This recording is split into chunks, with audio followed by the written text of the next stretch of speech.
வணக்கம். நான் உங்க friend Jaya Srinivasan. Welcome to veggies recipe. நம்ம வெஜ்ஜீஸ் ரெசிபி கிச்சன்ல நவராத்திரிக்கான பிரசாதம் ரெசிபிஸ் பார்த்துட்டு இருக்கோம். அந்த வரிசையில 8வது நாள் பிரசாதம் நம்ம இன்னைக்கு பார்க்க போறோம். ஒரு வித்தியாசமான முறையில தேங்காய் சாதம், ஈஸியா குக்கர்லயே பண்ணக்கூடிய ஒரு பாயசம், தஞ்சாவூர் ஸ்டைல்ல ஒரு நல்ல மொறுமொறுன்னு இருக்கக்கூடிய ஒரு குணுக்கு ரெசிபி. மூணுமே இன்னைக்கு ஸ்பெஷலான ரெசிபிஸ் தான் பார்க்க போறோம். வாங்க, ஈஸியா தேங்காய் சாதம், பாயசம், குணுக்கு மூணுமே வந்து குவிக்கா எப்படி பண்றதுன்னு பார்க்கலாம். குக்கர்ல அரிசி பருப்பு பாயசம் பண்ண போறோம். அதுக்கு வந்து 1 கப்பு கடலைப்பருப்பு, 1 கப்பு பச்சரிசி, 1 கப்பு பாசிப்பருப்பு எடுத்துட்டு இருக்கேன். இந்த மூணையும் தனித்தனியா வந்து நம்ம ட்ரை ரோஸ்ட் பண்ணிக்கணும். ட்ரை ரோஸ்ட் பண்ணதுக்கு அப்புறம் இந்த மூணு சேர்த்து வாஷ் பண்ணிட்டு ஒரு 1/2 மணி நேரம் ஊற வச்சிருங்க. பாருங்க, நான் அரிசி பருப்பை நல்லா வறுத்துட்டு வாஷ் பண்ணிட்டு ஊற வச்சிருக்கேன். இப்போ இதை மொத்தமா இருக்கிற அரிசி பருப்பு எவ்வளவு இருக்கோ அதுக்கு வந்து 3 பங்கு தண்ணியும் 1 பங்கு பாலும் சேர்த்து குக்கர்ல ஒரு 4-5 விசில் வர வரைக்கும் நம்ம வேக வச்சு எடுத்துக்கணும். 1/2 பங்கு வெல்லம் எடுத்துக்கோங்க. அதோட 1/4 கப் தண்ணி சேர்த்திருக்கேன். இது ரெண்டையும் அப்படியே ஒண்ணுக்கு மேல ஒண்ணு வச்சு குக்கர்ல ஒரு 4-5 விசில் வர வரைக்கும் நம்ம வேக வச்சு எடுத்துட்டோம்னா இது வெல்லமும் நல்லா கரைஞ்சிரும், இந்த அரிசி பருப்பும் சூப்பரா வெந்துடும். இது ரெண்டும் நான் வேக வச்சுட்டு உங்களுக்கு காமிக்கிறேன். குக்கர்ல பாயசத்துக்கு வச்சிருந்தோம் இல்லையா, அந்த பாருங்க அரிசி பருப்பு எவ்வளவு நல்லா பர்ஃபெக்டா வெந்திருக்கு, நல்லா குழைவா இருக்கு பாருங்க. இந்த வெல்லத்தையும் நம்ம அதுல சேர்த்து வச்சோம். வெல்லம் வந்து ஃபர்ஸ்ட் கிளாஸா நல்லா கரைஞ்சிருக்கு.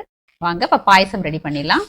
பாயசத்துக்கு முந்திரியும் திராட்சையும் நல்லா வறுத்தாச்சு. இப்போ இதை ஸ்டவ் ஆஃப் பண்ணிட்டு வேற பவுலுக்கு டிரான்ஸ்ஃபர் பண்ணிக்கலாம். இப்போ இதுல கரைஞ்ச வெல்லத்தை டைரக்டா வடிகட்டி சேர்த்துக்கலாம். இந்த வெல்லப்பாகு ஒரு கொதி வரட்டும். வெல்லம் பாருங்க கொஞ்சம் கொதிக்க ஆரம்பிச்சாச்சு. சாதம் பருப்பு நம்ம வந்து குக்கர்ல வச்சிருந்தோம் இல்லையா பாயசத்துக்கு, நல்லா குழைவா இருக்கு பாருங்க. இதை வந்து அப்படியே சேர்த்துடலாம். இதை நல்லா கலந்து விட்டுருவோம். இது கொஞ்சம் நல்லா கொதிக்கட்டும். இந்த வெல்லம், இந்த ஸ்வீட் இருக்கு இல்லையா, அது அரிசி பருப்பு எல்லாத்துலயுமே வந்து நல்லா அப்சர்வ் ஆகி பர்ஃபெக்டா இருக்கும். பாயசம் பாருங்க நல்லா கொதிக்க ஆரம்பிச்சாச்சு. நல்லா ஒரு தடவை மிக்ஸ் பண்ணி விட்டுருவோம். நம்ம நெய்யில வறுத்து வச்ச முந்திரி திராட்சை சேர்த்துக்கலாம். 1/2 டீஸ்பூன் ஏலக்காய் தூள் சேர்த்துக்கலாம். 1 டீஸ்பூன் நெய் சேர்த்துருவோம். இப்போ நம்ம ஸ்டவ் ஆஃப் பண்ணிட்டு இது எல்லாத்தையும் நல்லா மிக்ஸ் பண்ணி விட்டுக்கலாம். ஏலக்காய் பவுடரை எப்பயுமே கடைசியில சேர்க்கணும். அப்பதான் வந்து இந்த பாயசத்துல அந்த வாசனை அப்படியே இருக்கும்.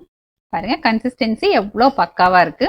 இப்போ இதுல வந்து கொஞ்சம் சூடு ஆறுனதுக்கு அப்புறம் காய்ச்சி ஆற வச்ச பால் நம்ம சேர்த்துக்கலாம். இல்லைன்னா தேங்காய் பால் சேர்த்துக்கலாம். இப்படியே இருந்தா கூட இந்த பாயசம் வந்து நல்லா இருக்கும். திக்கான தேங்காய் பால் எடுத்து வச்சிருக்கோம் இல்லையா, அதை சேர்க்க போறோம். இது கொஞ்சம் சூடு ஆறட்டும். இப்போ பாயசம் கொஞ்சம் சூடு ஆறியாச்சு. திக்கான தேங்காய் பால், ஃபர்ஸ்ட் பால் எடுத்து வச்சிருக்கோம் இல்லையா, அது வந்து பாயசத்துல சேர்த்துக்கலாம். இதுக்கப்புறம் இதை ஸ்டவ்ல வைக்க வேண்டாம், சூடு பண்ண வேண்டாம், நல்லா மிக்ஸ் பண்ணிடலாம். இப்ப பாயசம் பாருங்க பர்ஃபெக்டான டெக்ஸ்டர், பர்ஃபெக்டான கன்சிஸ்டன்சில சூப்பரா ரெடி ஆயிடுச்சு. நவராத்திரிக்கான பாயசம் நெய்வேத்தியத்துக்கு ரெடி. தேங்காய் சாதம் கொஞ்சம் டிஃப்ரெண்டா நம்ம பண்ண போறோம்.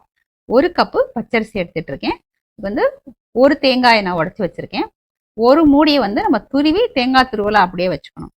இன்னொரு மூடி இருக்கு இல்லையா, மிக்சியில அரைச்சி தேங்காய் பால் எடுத்துக்கணும். நமக்கு இந்த சாதத்துக்கு வந்து திக்கான தேங்காய் பால் வேண்டாம், கொஞ்சம் தண்ணி பாலை தான் வேணும். இப்போ நம்ம 1 கப்பு அரிசி எடுத்துட்டு இருக்கோம் இல்லையா, இதுல வந்து 1.25 கப்பு தேங்காய் பால் வரா மாதிரி கொஞ்சம் தண்ணியான பாலா, அதாவது 2வது பாலா நம்ம எடுத்து வச்சுக்கலாம். இந்த முதல்ல எடுத்த தேங்காய் பால் நம்ம பாயசத்துல யூஸ் பண்ணிக்கலாம். நம்ம இந்த கப்புல அரிசி எடுத்துட்டோம் இல்லையா, அதை வந்து குக்கர்ல வாஷ் பண்ணி எடுத்துட்டு இருக்கேன். ஒரு 1/4 கப்பு தண்ணி சேர்த்துக்கலாம். இதே கப்ல வந்து தேங்காய் பால் அளந்து வச்சிருக்கேன், அதுவும் இந்த அரிசியில சேர்த்துப்போம். இதுல 1 டீஸ்பூன் நெய் அல்லது தேங்காய் எண்ணெய் சேர்த்து ஒரு விசில் வர வரைக்கும் நம்ம குக்கர்ல வேக வச்சு எடுத்துப்போம். நம்ம தேங்காய் சாதத்துக்காக தேங்காய் பால் சேர்த்து சாதம் வேக வச்சிருந்தோம் இல்லையா, நல்லா உதிரா வெந்திருக்கு. அந்த பிளேட்ல போட்டிருக்கேன். இது கொஞ்சம் சூடு ஆறட்டும், நம்ம தேங்காய் சாதம் கலந்துக்கலாம். இப்ப தேங்காய் சாதத்துக்கு நம்ம தாளிச்சிடலாம். ஸ்டவ்ல ஒரு கடாய் வச்சிருக்கேன். 1 டேபிள் ஸ்பூன் தேங்காய் எண்ணெய் சேர்த்துப்போம். 1 டீஸ்பூன் நெய் சேர்த்துப்போம். எண்ணெய் சூடானதும் 1 டீஸ்பூன் கடுகு சேர்த்துக்கலாம். கடுகு வெடிச்சதும் 1 டீஸ்பூன் கடலைப்பருப்பு, 1 டீஸ்பூன் உளுத்தம் பருப்பு சேர்த்துருவோம். பருப்பு கொஞ்சம் நல்லா செவக்கிற வரைக்கும் நம்ம வறுத்துக்கணும். 1 காஞ்ச மிளகாயை 2ஆ உடைச்சிருக்கேன், இதுவும் போட்டுக்கலாம். 1 டேபிள் ஸ்பூன் பச்சை வேர்க்கடலை சேர்த்துக்கலாம். இந்த பருப்பெல்லாம் செவக்கிறதுக்குள்ள வேர்க்கடலையும் நல்லா வறுபட்டுடும். வறுத்த வேர்க்கடலையா இருந்தா லாஸ்ட்ல சேர்த்துக்கலாம். இல்லை கொஞ்சம் முந்திரி பருப்பு சேர்ப்போம். முந்திரி பருப்பு வந்து ஆப்ஷனல் தான், நம்ம வேணும்னா சேர்த்துக்கலாம். 1/4 டீஸ்பூன் பெருங்காயத்தூள் சேர்த்துப்போம். ஒரு 1/2 இன்ச் இஞ்சியை தோல் சீவி கிரேட் பண்ணி வச்சிருக்கேன், இதுவும் சேர்த்துடலாம். கொஞ்சம் கருவேப்பிலை, ஒரு 3 பச்சை மிளகாயை ஸ்லிட் பண்ணி வச்சிருக்கேன் பாருங்க. இதுவும் ஆட் பண்ணிடலாம். நல்லா வதக்கி விட்டுருவோம். ஒரு மூடி தேங்காய் துருவல் நம்ம துருவி வச்சிருந்தோம் இல்லையா, அதை சேர்த்துக்கலாம். இதை வந்து ரொம்ப வதக்க வேண்டாம். லேசா 1 நிமிஷத்துக்கு நல்லா அப்படி மிக்ஸ் பண்ணி விட்டாலே போதும். நல்லா மிக்ஸ் பண்ணியாச்சு. இப்போ நம்ம சாதம் வந்து நல்லா உதிரா தேங்காய் பால் சேர்த்து பண்ணி வச்சிருக்கோம் இல்லையா, இதை வந்து இதில் சேர்த்துருவோம். தேங்காய் சாதத்துக்கு தேவையான அளவு உப்பு சேர்த்துக்கலாம். நல்லா மிக்ஸ் பண்ணி விட்டுருவோம்.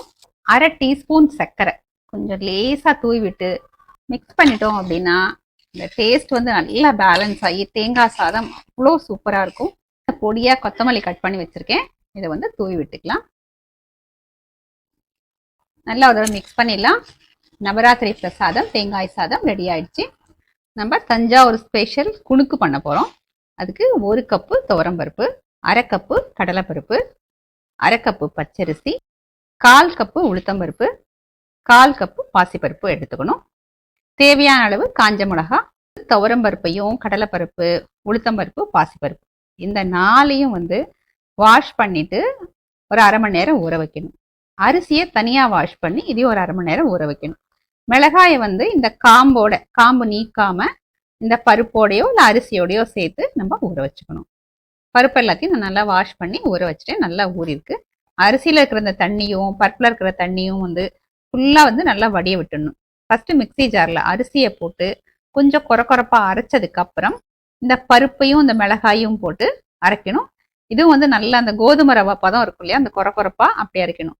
தண்ணி வந்து சேர்க்காம அரைச்சிக்கணும். அரைக்கும் போது உப்பையும் சேர்த்து நம்ம அரைச்சிக்கலாம். இப்போ நான் அரைச்சிட்டு வந்துட்டு உங்களுக்கு காமிக்கிறேன். நல்லா இந்த மாதிரி கொரப்பா அரைச்சாச்சு பாருங்க. இப்படிதான் அரைக்கணும். ரொம்ப ட்ரையா இருக்கக்கூடாது. இப்படி போடுற பதத்துக்கு வரணும். இந்த மாவு வந்து இப்படியே நம்ம எண்ணெயில கிள்ளி போட்டாலும் பண்ணிக்கலாம். அப்படியும் குணுக்கு நல்லா இருக்கும். ஆனா அந்த டேஸ்ட்டை நல்லா என்ஹான்ஸ் பண்றதுக்காக 1 இன்ச் இஞ்சி இந்த மாதிரி கொஞ்சம் பெரிய கிரேட்டர்ல துருவி வச்சிருக்கேன். இதை சேர்த்துக்கலாம். 2 பச்சை மிளகாயை பொடியா கட் பண்ணியிருக்கேன். பச்சை மிளகாயை அந்த மாதிரி கட் பண்ணி போட்டாலும் போட்டுக்கலாம், இல்ல நம்ம மாவோட சேர்த்து நம்ம அரைச்சிக்கலாம். கருவேப்பிலை அதையும் இந்த மாதிரி பொடியா கட் பண்ணி போட்டுக்கலாம். இது எண்ணெயில ஃப்ரை ஆகும்போது அருமையா இருக்கும். நல்ல ஒரு கைப்பிடி ஃப்ரெஷ்ஷான கொத்தமல்லியை வாஷ் பண்ணிட்டு பொடியா கட் பண்ணி இதுவும் சேர்த்துக்கலாம். 3 டேபிள் ஸ்பூன் தேங்காய் துருவல் இதையும் ஆட் பண்ணிடுவோம். நல்ல ஒரு பிரைட்டான கலர் கொடுக்கறதுக்காக 1/4 டீஸ்பூன் மஞ்சத்தூள், 1/2 டீஸ்பூன் பெருங்காயத்தூள் நல்லா மிக்ஸ் பண்ணிக்கணும். கையால் அப்படி நல்லா அப்படி பெசரி விட்டு பண்ணோன்னு வச்சுக்கோங்களேன், இந்த இஞ்சி தேங்காய் கொத்தமல்லி பச்சை மிளகாய் எல்லாத்துல இருக்கிற ஃப்ளேவர் வந்து இந்த மாவோட நல்லா மிக்ஸ் ஆகும். நம்ம உப்பு வந்து அரைக்கும் போதே சேர்த்துட்டோம். அப்போ சேர்க்கலைன்னா உப்பையும் நம்ம இப்போ ஆட் பண்ணிக்கலாம். பாருங்க நல்லா மிக்ஸ் பண்ணியாச்சு. காய்கறி ஏதாவது வேணா கூட சேர்த்துக்கலாம். கேரட் துருவி போட்டுக்கலாம், இல்லை ஃபெஸ்டிவல் டைம் இல்லை அப்படின்னா வெங்காயம் கேபேஜ் அதெல்லாம் கூட போட்டுக்கலாம். எண்ணெய் நல்லா சூடாயாச்சு. இப்போ குணுக்கு பண்ணிடலாம். ரொம்ப பெருசாகவும் இல்லாமல் ரொம்ப சின்னதாக இல்லாமல் ஷேப்லெஸ்ஸாக அப்படியே கிள்ளி போடணும். பாருங்க இந்த சைஸ் இருந்தால் பர்ஃபெக்டாக இருக்கும். இந்த ஷேப்லெஸ்ஸாக இருந்தால் தான் நல்லா முறுமுறுன்னு இருக்கும். ரொம்ப உருட்டி நம்ம போடக்கூடாது. இந்த எண்ணெய் கொள்கிற அளவுக்கு போட்டுக்கலாம். ஒன்றுக்கு மேலே ஒன்று போடாமல் எங்கெல்லாம் கேப் இருக்கோ அங்கே அப்படியே போட்டுகிட்டே வந்துடுங்க. 2 நிமிஷம் அப்படியே விட்டுட்டு இதை திருப்பி விடணும். அப்போதான் வந்து எல்லா பக்கமும் ஈவனாக நல்லா வேகும். ஃப்ளேம் வந்து மீடியமில் வச்சுக்கோங்க. போடும்போது ஹை ஃப்ளேமில் இருக்கலாம். போட்டதுக்கப்புறம் மீடியம் ஃப்ளேமில் வச்சு பொறுமையாக நம்ம ஃப்ரை பண்ணாதான் நல்லா மேலே மொறுமொறுனும் உள்ளே வந்து நல்லா சாஃப்டாகவும் நல்லாயிருக்கும். பாருங்க கோல்டன் கலரில் பர்ஃபெக்டாக நல்லா ஃப்ரையாக இருக்குது. இப்போ இதை எடுத்துடலாம்.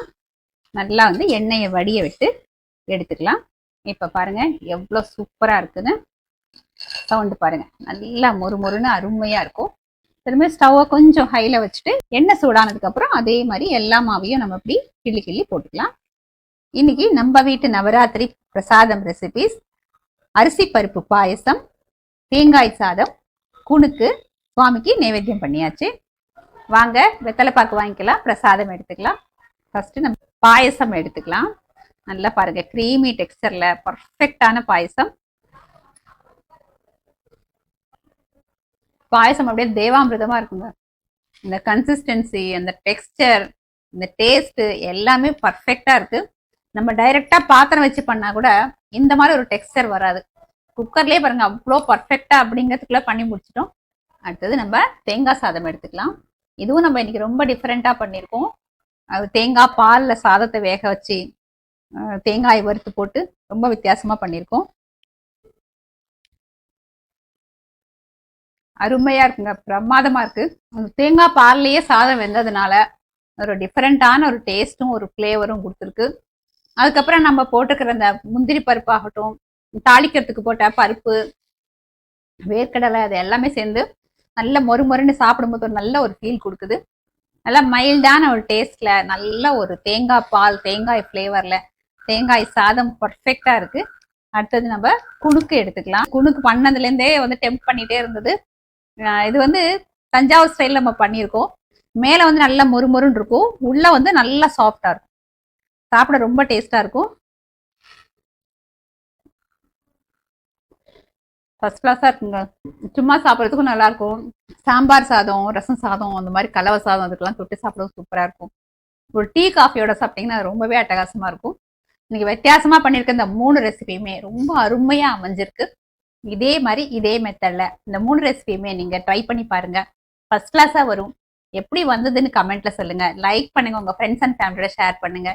நாளைக்கு இன்னொரு நவராத்திரி பிரசாதம் ரெசிபியோட நான் உங்களை மீட் பண்றேன். தேங்க்ஸ் ஃபார் வாட்சிங்.